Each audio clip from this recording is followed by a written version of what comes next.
take a look at our game-changing connections presented by AT&T. We talked about it a little bit with Tahina Pau, but the freshmen were the story today. MiLaysia Fulwiley and Tessa Johnson, they combined to score or assist on 40 points. They held Caitlin Clark to 0 for 4 from the field. Tessa Johnson, a team leading and second leading scorer in the game, obviously behind Caitlin Clark. But Tessa Johnson had 19 points for a guard. So efficient, 7 for 11 from the floor, Kelly. What impressed you most about her performance? I love her game. She's so poised. She's so mature. She does not take bad shots.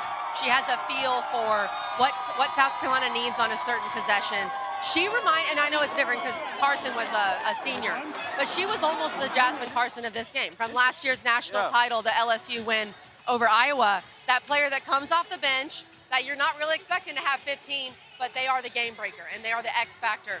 And that's what Tessa Johnson was. And this freshman class in the entire game, Latina, when you think of Juju and Hannah and all these different freshmen, it's really hard to imagine how good this game's going to be with those people. Oh, yeah, and I said this during the game to someone, that every time MiLaysia Fulwiley touches the basketball, I'm expecting something really incredibly impressive to happen. Right. Like, we talk about the greatness of a player being your ability to make contested shots. I don't care how many players there are between her and the rim, she's going to find a way to get there. That is a special quality. Her athleticism, she plays in the air. She's so comfortable with the basketball. Like, the fact that we get 3 more years, knock on this hardwood, of MiLaysia Fulwiley to watch is going to be, I'm just so excited for her future. And her playing with Tessa Johnson. Yeah. Right. Like, those two, they complement each other well, and of course, all the other pieces, but it's crazy. Let's not forget, this game started with a 10-0 run by Iowa.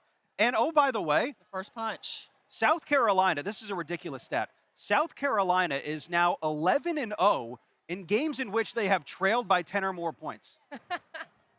Is that this season? It's the longest streak in division. Well, there's got to be an O. Yes, yeah, that makes sense. right. But that is crazy that they have trailed by 10 or more that many times in an undefeated season. Yeah. It really, I think, trickles down to Dawn. And you mentioned this thing earlier, how she just doesn't panic. Yeah. And even that 10, I would have called a timeout earlier, but that's why I'm not a Hall of Fame coach, because she trusts her team and she has enough vets where they feel like they can weather the storm. And you asked what's the difference between the other championships and this one. She was panicking in those last two. Really? Yes, absolutely. Like, I think, and when I say panicking, meaning she was going to call a timeout. She wasn't going to let them play through their mistakes. Like, she had a little bit tighter of a leash on the other two teams. Asia Wilson spoke to that the other day.